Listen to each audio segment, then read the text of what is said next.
Capítulo 13. El inspector Raúl sintió un amargo sabor en la boca, producido por las noticias de un periódico local que, en portada primero y después en sus páginas interiores, hablaban con todo lujo de detalles del descubrimiento de los dos niños desaparecidos, haciendo un relato que en parte coincidía con la realidad de lo acontecido y en parte incluía elementos claramente propios de un relato de ficción.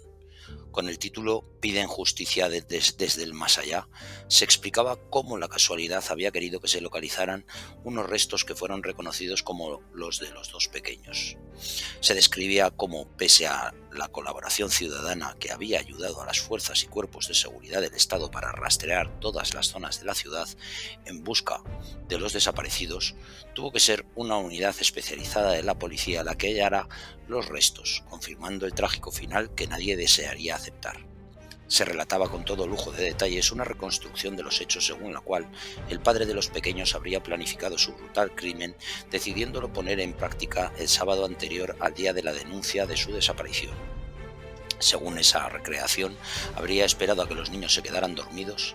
En ese momento les quitó la vida, posiblemente mediante la asfixia, causa de la muerte más probable por no haber sido encontrados restos de sangre ni de violencia en el domicilio.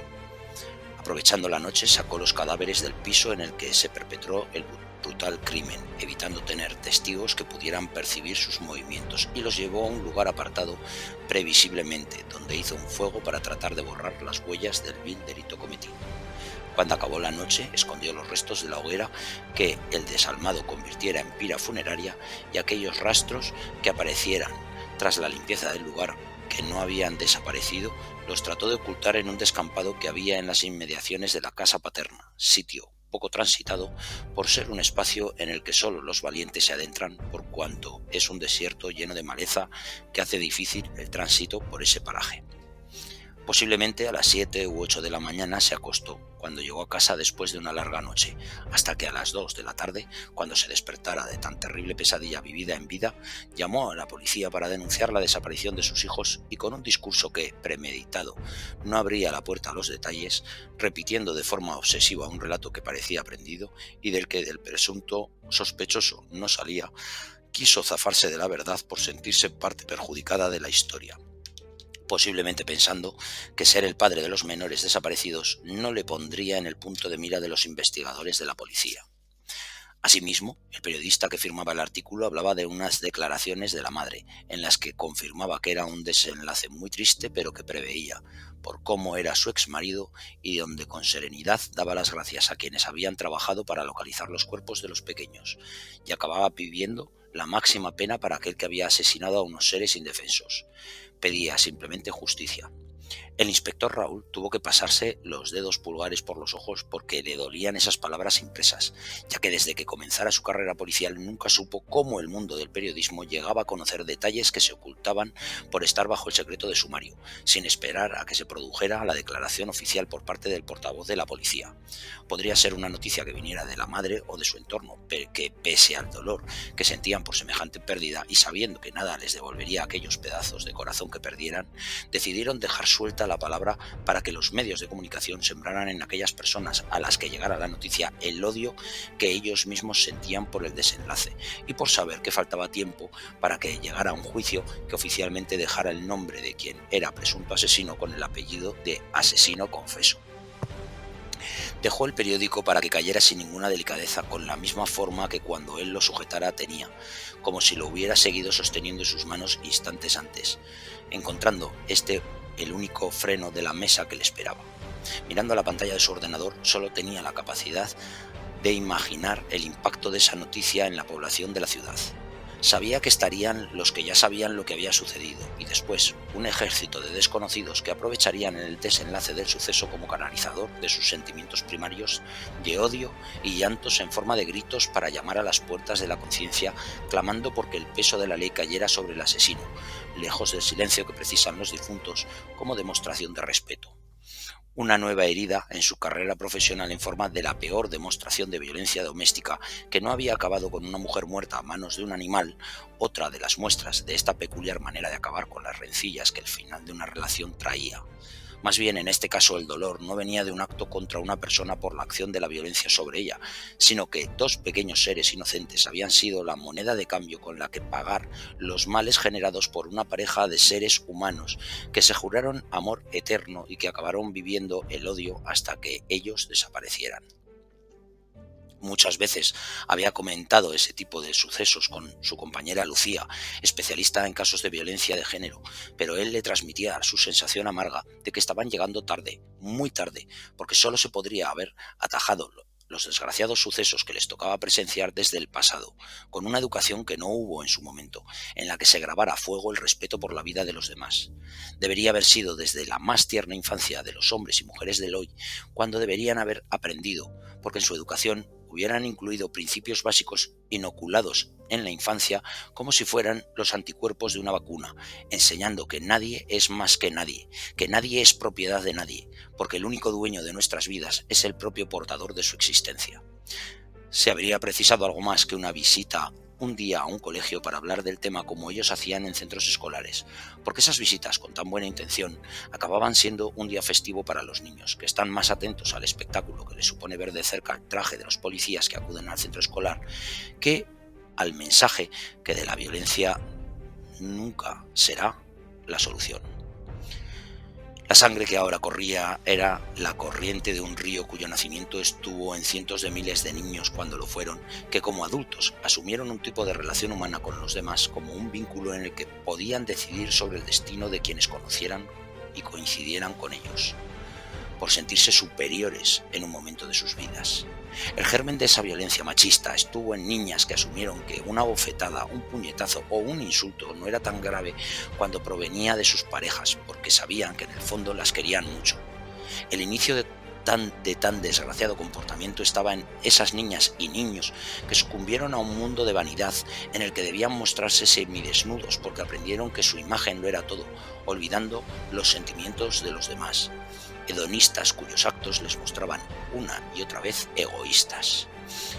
El inspector Raúl recordó en ese punto de sus divagaciones una noticia de la época negra de nuestro país en la que una mujer, harta de los maltratos continuados de su marido, un día, mientras éste dormía, lo mató. Ante los periodistas que cubrían tan desagradable noticia, la viuda lloraba junto al féretro de su marido y repetía: «¿Quién me pegará ahora?», de tan interiorizado como tenía el maltrato al que se veía sometida diariamente. El inspector Raúl sabía que solo tenía que continuar con la gestión de pesquisas que reclamara el juez de instrucción y esperar que el caso llegara a un juzgado para que dictara sentencia con los indicios y pruebas recopiladas. Pero ese no era su deseo. Su anhelo era que se evitaran esos desenlaces en los que a ellos como policías les quedaba el único trabajo de las investigaciones para esclarecer un penoso delito. Eva entró en la tienda como una exhalación y sabiendo que su puntual compañera Isabel habría llegado como era habitual antes que ella 5 o 10 minutos antes. ¿Has visto lo que ha hecho el hijo de puta de tu amigo? Los mató, los quemó y ahora ¿qué vas a investigar?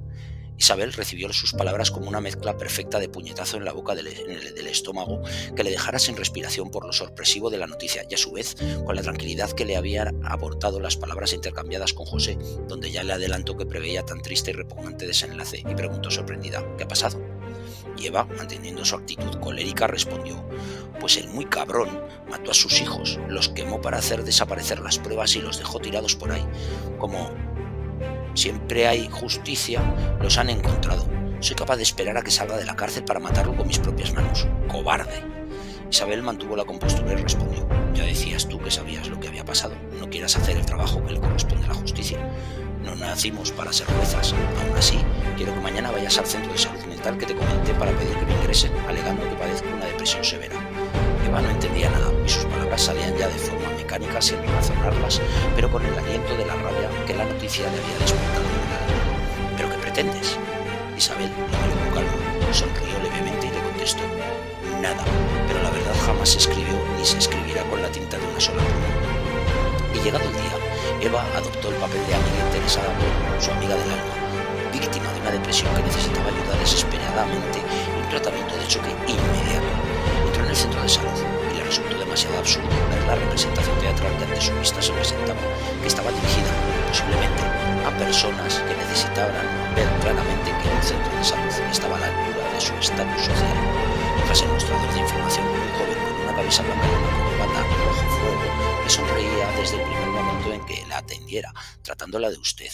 A Eva le resultaba cómico ese personaje que llevaba los colores corporativos de la clínica, como si del jugador de un equipo deportivo se tratara. Tras una breve conversación de preguntas y respuestas, le pidió que recorriera el pasillo que quedaba a la derecha de la recepción y que esperara en una sala a que el doctor Jiménez saliera en su busca. Eva siguió manteniendo la compostura que su papel requería, pero sintiendo repulsión por una estética que le resultaba hostil. Sillas que pretendían ser más que las de una sala de espera de un hospital público.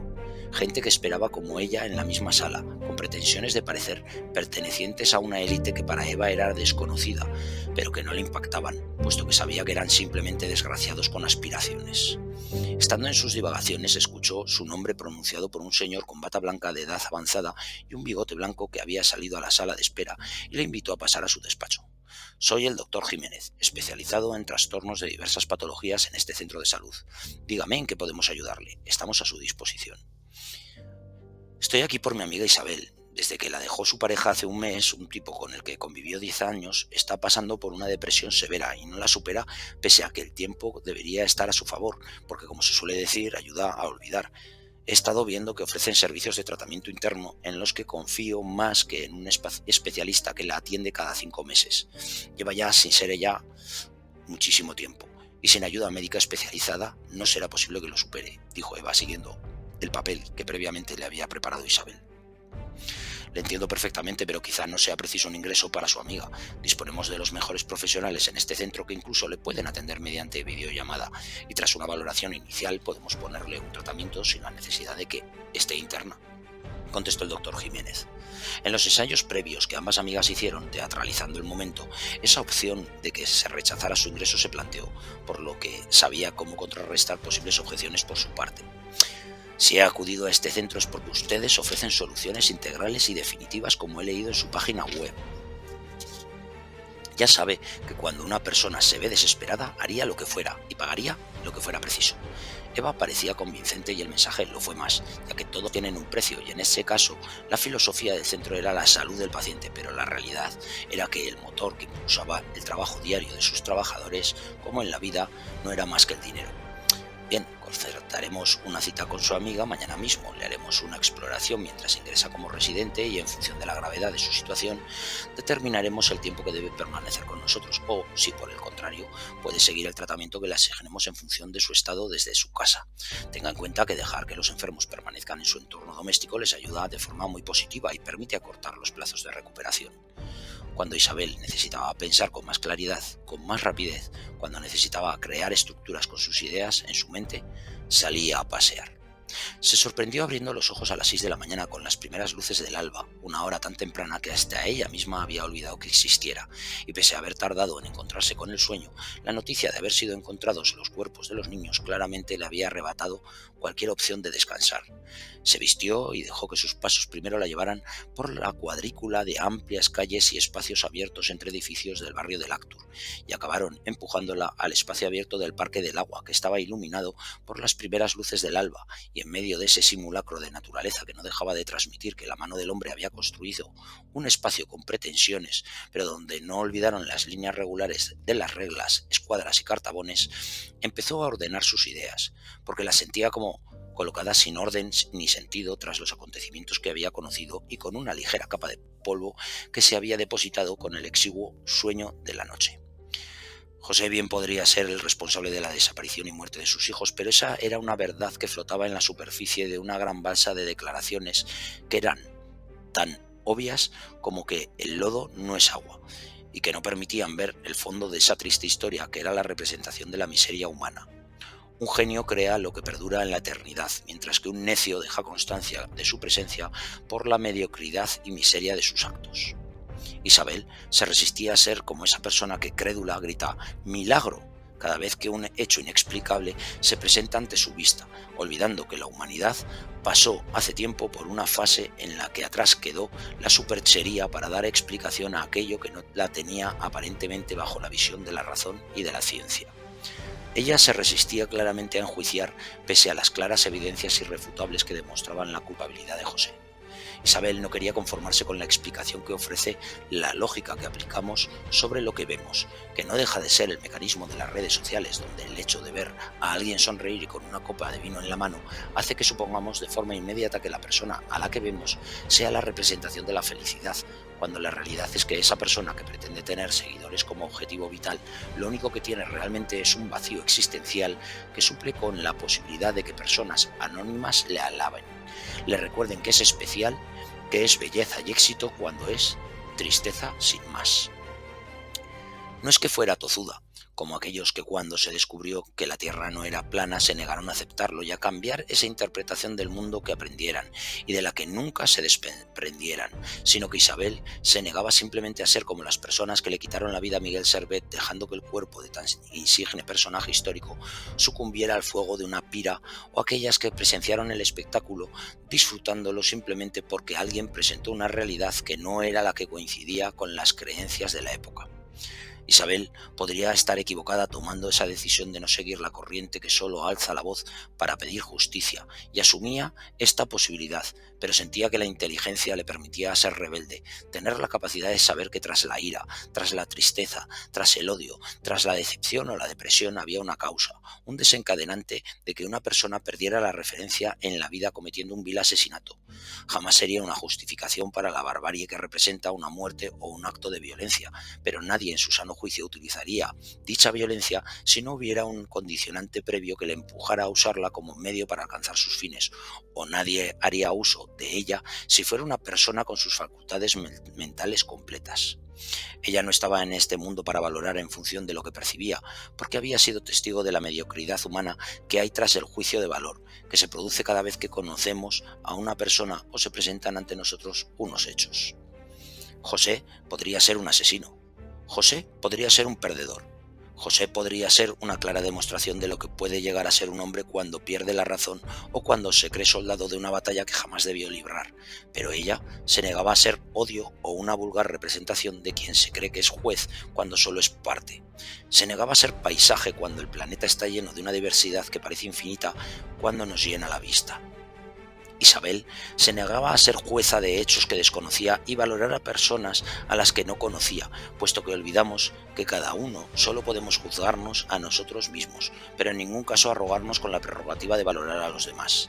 Podía percibir a aquellos con los que se cruzaba por la calle, podía sentirlos, podía imaginar qué eran cuando los veía, interpretando sus expresiones, sus gestos y las arrugas que la vida les había dejado en la cara, pero tenía claro que ningún derecho tenía a valorar a nadie y, en virtud de su valoración, tratarlas. Para Isabel, quien juzga por lo que ve o lo que cree ver, jamás aprenderá, porque no se vio jamás lección que no implicara un proceso de esfuerzo y comprensión, y no podrá nadie comprender si se cree lo que no es, juez.